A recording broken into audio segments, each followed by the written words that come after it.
Hello and good afternoon. My name is Jürgen Steinmetz, joining you from eTurbo News and the Breaking News Show in Honolulu.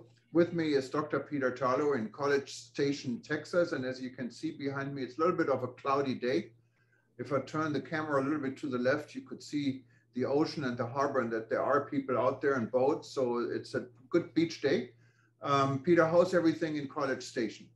Everything is great in College Station. It's a typical pre-summer day. It's not summer yet, but almost summer. I don't think it really got above 92 degrees, but it's blue skies and not too windy and cool in the mornings, cool in the evenings, and then around 92 in the afternoon. If you're on the Celsius temperature, that's about 36 degrees Celsius. Well, that's definitely a lot warmer than what we have here. Yes. So you should come visit Texas. Heat, I think it's a dry heat, right? So you guys don't sweat to death. No, it's a very humid heat. Oh, it is. Okay. Yes. I tell people living in my part of Texas, remember, Texas is very big. So it is the size of crossing Texas is like going from Hawaii to Los Angeles. So most people don't realize how wide Texas is. And parts of Texas are dry, but parts of Texas are very wet. I live not far, only about 100 miles from the Gulf of Mexico. And I tell people it's like living in a boiling bottle of oil of Olay. And that's why our skin is so beautiful. No, I know how big Texas is, and I know how big you guys want to see Texas. I appreciate this, but it's by far not as far as from here to Los Angeles, because that's a 5.5-hour flight. So I cannot imagine that you can, that you have maybe not quite that far, but pretty far. It's about coast to coast from here to Los Angeles, basically. It's about from one side of Texas to the other, it's about a 3-hour flight. But it's a huge economy. I mean, the economy is like the size of France and bigger. We're the 7th largest economy in the world. Right. And well, here in our area, Hawaii is back to normal. A lot of visitors, but our neighbor we just talked to, and you said probably out of 1 million people don't know where this country is. But our closest country and geographically closest neighbor from Hawaii is the Republic of Kiribati, and with 100,000 people, and they just now opened up for domestic tourism, and it's going to be several months before they're thinking about opening up for international tourism. So which is really amazing because they only have 100,000 people. So it's the size of a small neighborhood in Manhattan, or maybe population of 4 or 5 apartment buildings. But I'm glad they're opening up for domestic tourism. I think you're right. I had to look it up on the web, and I'm pretty good at geography, but Kiribati took me. So this is a country I think most of us have not heard of. And if they're not open up for international tourism, which is 99.9999999% of the world, I guess we don't really need to know where they are, because most of us can't go there. Only domestic Kiribatians can visit each other. Yeah, we have a lot. I mean, we should do a session sometimes on the island nations in the Pacific, because there are many small countries. There is Nauru, right. There's Niue, there's Vanuatu.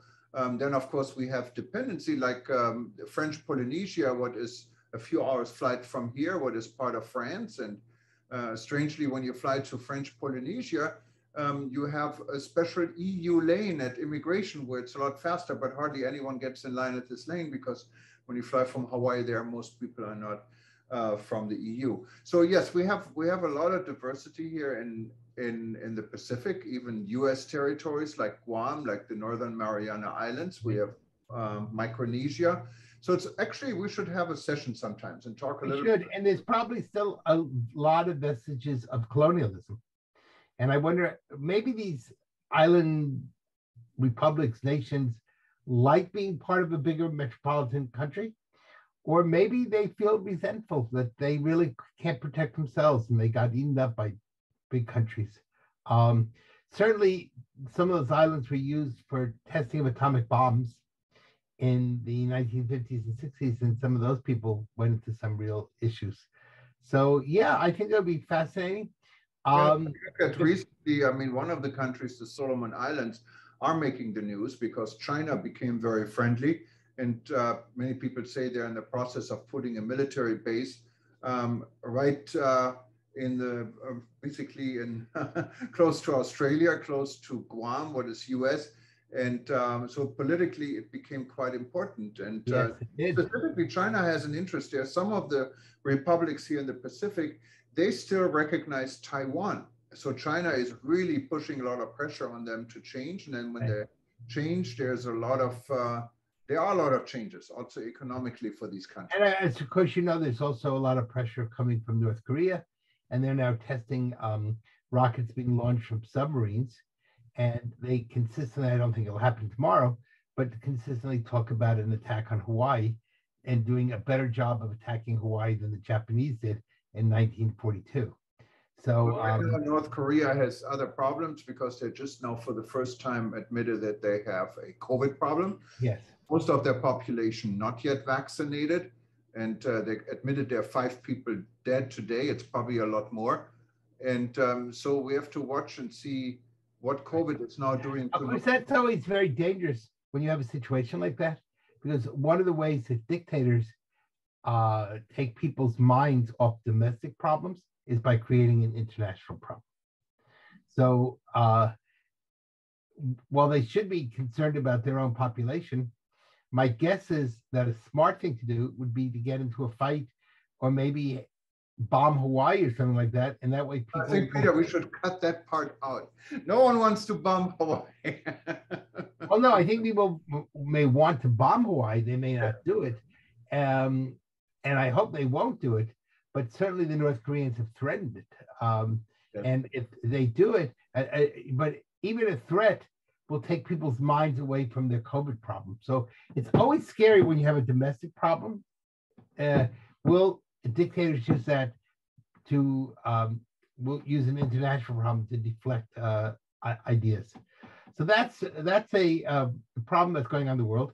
I think the real issue is tourism is facing consistently challenges. And that challenge world, I think it's really important that the tourism industry think through this summer, how are we going to give people good value for their money? And one of the ways to do that is through excellent customer service and by smiles. And people, I think, are willing to put up with a lot if we treat them well. But when we treat them as just another number going through a line, then people, no matter what the cost is, they don't like us. And I think that's been a big issue in sustainable tourism, is the issue of good customer service and making the individual feel like a king or a queen rather than just another widget going through a line. So I would really stress to the people in the tourism world, this summer is a good time to improve your customer service and make people know you care and you're happy they're there. Except, of course, in Hawaii, where the Hawaiian Tourism Board doesn't want you to come. But people are coming no matter what. Yeah, well, there are always different ideas to tourism. Some ideas are non-tourism, and you cannot really promote tourism if you don't want tourism. I understand that. No. But I do think, to be fair, it's not we don't want tourism in Hawaii. A lot of people need tourism. It's our main business.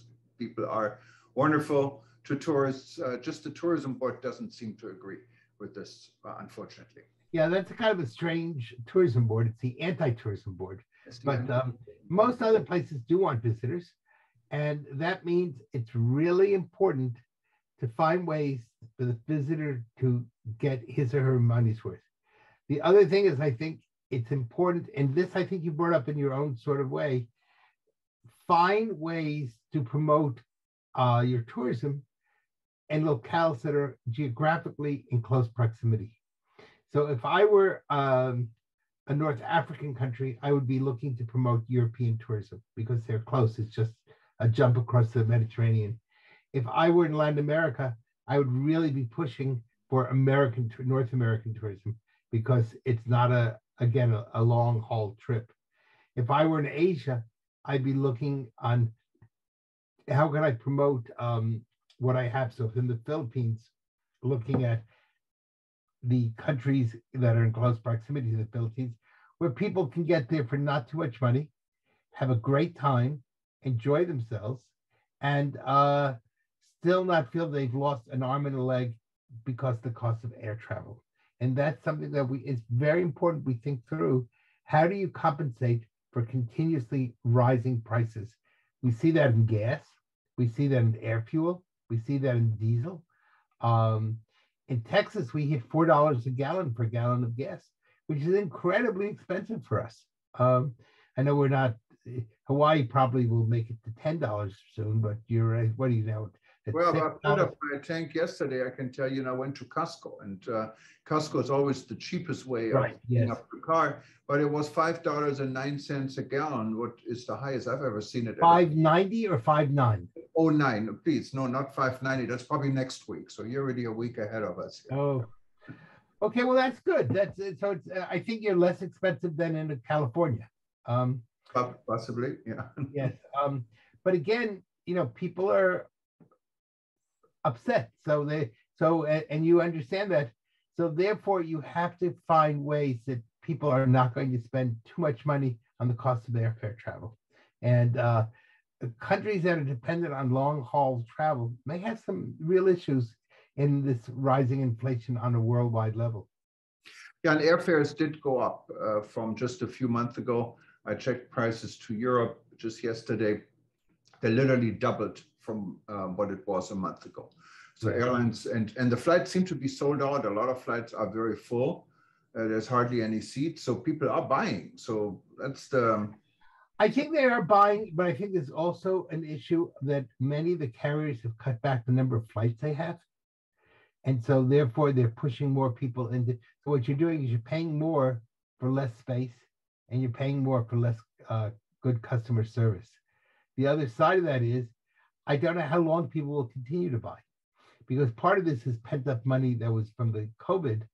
But as we go through that and we get in the post-COVID world, people may say, you know what, this isn't worth it. We'll have to see, but it'll be really interesting to see what this situation is like next year. And if they continue to buy, other than business travel, which will probably continue, or even if that will go down and people will substitute it with Zoom calls and instead of in-person meetings, will they go back to virtual meetings like we had during Zoom? I hope not, because I think you lose a lot in a Zoom meeting. Yeah, and you do. And people are now hungry for real personal meetings, but we don't know how long this stays. People are hungry because they didn't have it for several years. Right, exactly. We don't know how this all balances out. I understand the Arabian travel market that has just concluded yesterday was a huge success, very busy this year in Dubai. Dubai itself is quite big with record occupancy rates also outside trade shows. So they're very happy, and people are traveling for some reason. Yes, they are. Well, you know what, again, is this the pent-up energy that's now coming through? Or is this people will spend no matter what?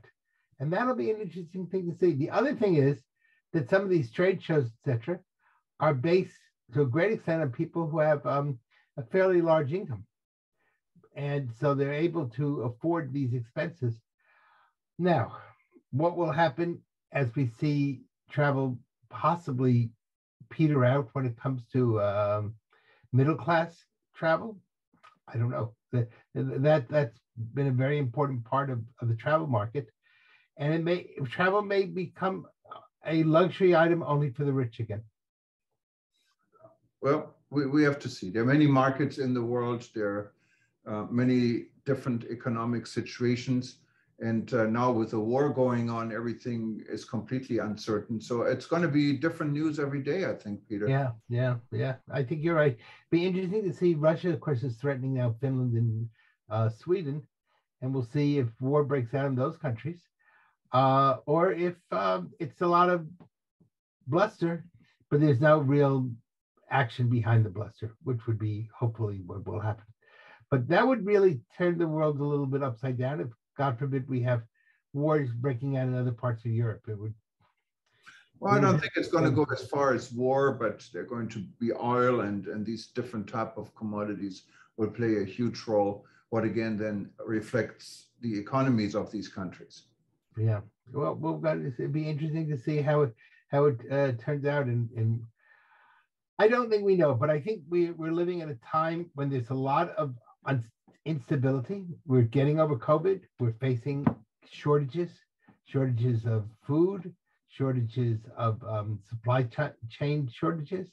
We're facing problems with fuel. We're facing problems with rising costs. Of course, in the United States, there's the tremendous crisis of the baby formula, which doesn't sound like a big deal. But if you're a young family without baby formula, you can't travel. You're stuck.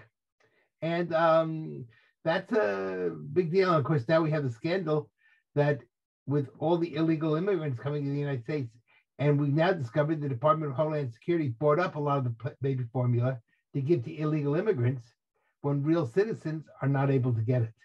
And so that's just a whole nother issue that's taking place.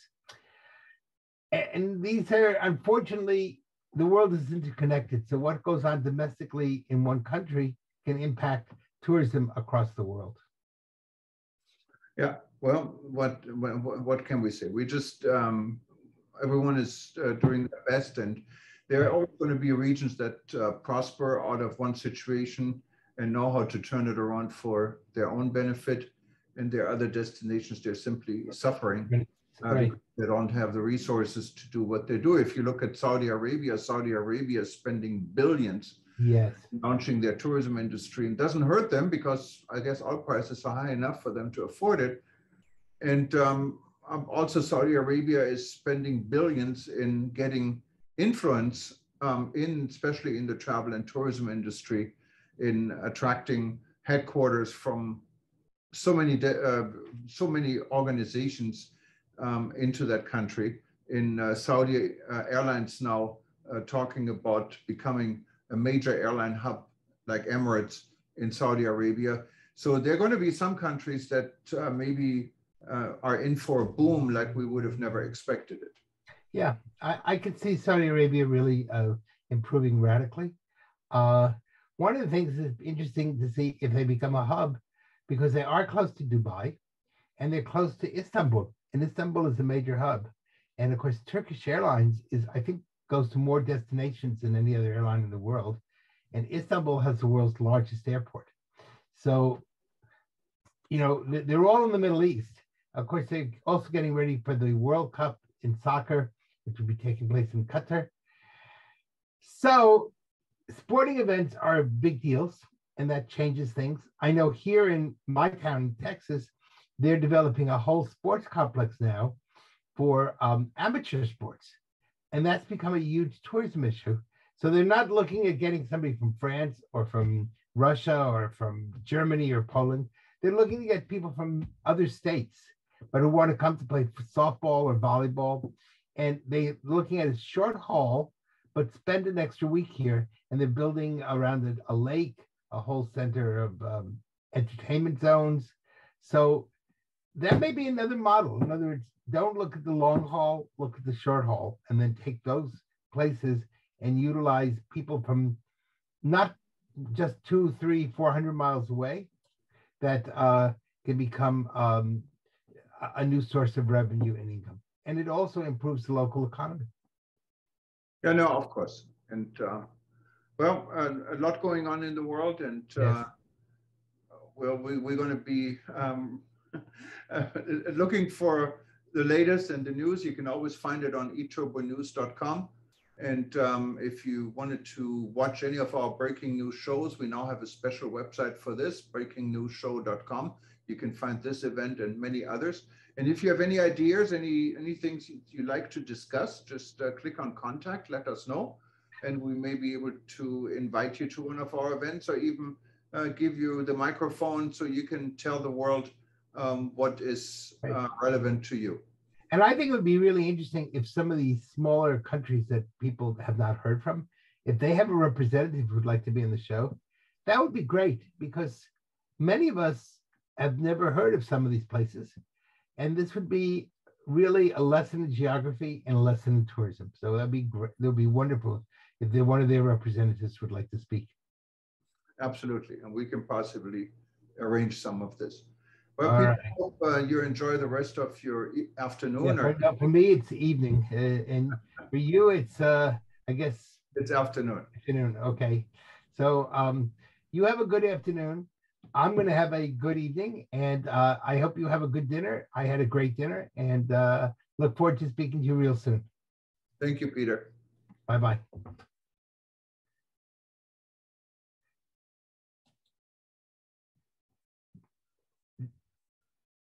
Do we want to go back?